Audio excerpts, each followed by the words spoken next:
भूतपूर्व प्रधानमंत्री एवं अर्थशास्त्री डॉक्टर मनमोहन सिंह का 26 दिसंबर 2024 का निधन हो गया, जिससे देश में शोक का माहौल छाया हुआ है। क्योंकि इनके योगदान से आज पूरे भारत में इनका नाम लिया जाता है। इन्होंने अर्थशास्त्र में और भारत की अर्थव्यवस्था में ऐसा योगदान दिया है जिसके कारण ये भारत के लोगों के दिलों में जिंदा है। भले ही इनका शरीर आज मृत अवस्था में, लेकिन इनकी आत्मा भारत के लोगों के दिल में जीवित रहेगा। इनकी ख्याति बहुत ही अच्छी है क्योंकि इन्होंने देश के प्रति काफी अच्छा काम किया है। इनका जन्म 26 सितंबर 1932 को चकबल जिले के गह गांव में हुआ था, जो अभी वर्तमान पाकिस्तान में पड़ता है। लेकिन आजादी के बाद इनके पिताजी गुरुमुख सिंह भारत में चले आए और इन्होंने यहीं से अपना शिक्षा दीक्षा अर्जित किया। इसके बाद इन्होंने विदेश से भी शिक्षा अर्जित किया है। इन्होंने इनका कुछ शिक्षा जो है ये यूनिवर्सिटी से, पंजाब यूनिवर्सिटी से इन्होंने पीजी और ग्रेजुएट दोनों किया। इन्होंने पंजाब यूनिवर्सिटी से पोस्ट ग्रेजुएट और ग्रेजुएट की डिग्री ली है और इन्होंने पीएचडी का डिग्री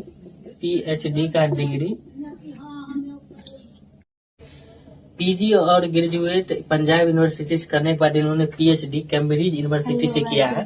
फिर ऑक्सफोर्ड यूनिवर्सिटी से इन्होंने डीफिल का डिग्री लिया है।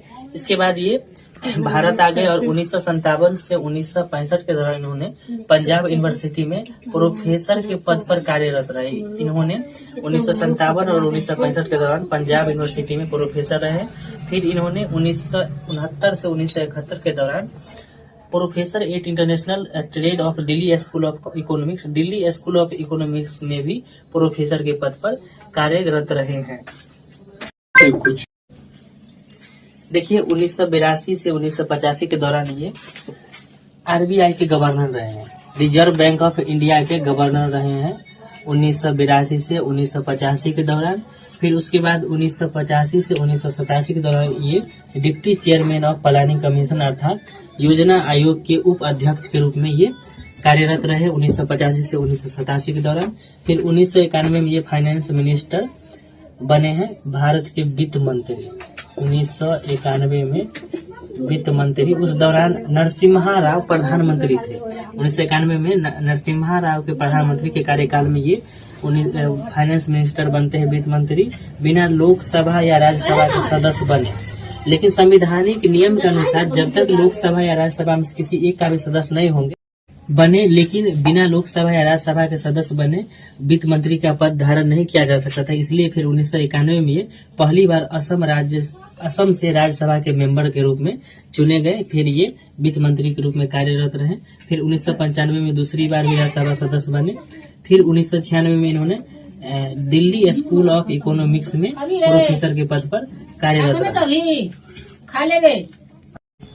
इसके बाद 1999 में दिल्ली से लोकसभा चुनाव के लिए लड़े, लेकिन संयोग बस ये यहाँ से जीत नहीं पाए, यहाँ से ये हार गए। फिर 2001 में तीसरी बार राज्यसभा सदस्य बने। दिल्ली से लोकसभा चुनाव हारने के बाद फिर 2002 में तीसरी बार राज्यसभा सदस्य बने। फिर 2004 में ये भारत के 13वें प्रधानमंत्री बने, जो इनका कार्यकाल 5 साल के लिए चला। 2009 में फिर ये भारत के 14वें प्रधानमंत्री बने। लगातार जवाहरलाल नेहरू के बाद ये उन शख्स में गिनती आते हैं जो जवाहरलाल नेहरू का कार्यकाल लगातार 2 पंचवर्षीय था। इनका भी कार्यकाल 2004 से 2009 और फिर 2009 से 2014 तक लगातार 10 साल के लिए प्रधानमंत्री पद पर कार्यरत रहे हैं। भारतीय राजनीति में इनके योगदान के कारण इन्हें देश और विदेशों में कई अवार्ड से सम्मानित किया गया है, जिनमें से 1987 में इनको पद्म विभूषण से सम्मानित किया गया है। फिर 1995 में जवाहरलाल नेहरू अवार्ड से इनको नवाजा गया था 1995 में। 1987 में पद्म विभूषण, ये परीक्षा के व्यू से काफी इम्पोर्टेंट है। उसके अलावा 2002 में इनको सर्वश्रेष्ठ सांसद का पुरस्कार भी इन्हें प्राप्त हुआ था।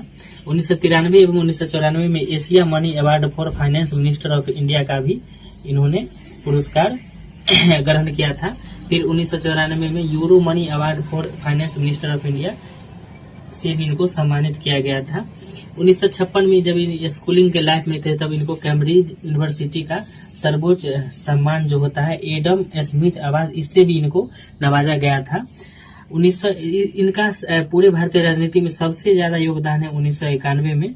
1991 में भारत को आर्थिक संकट से उभारे थे और उसी समय में ऐसा फाउंडेशन अर्थव्यवस्था का तैयार किए थे जिसके कारण आज भारत विश्व में नामी बन चुका है।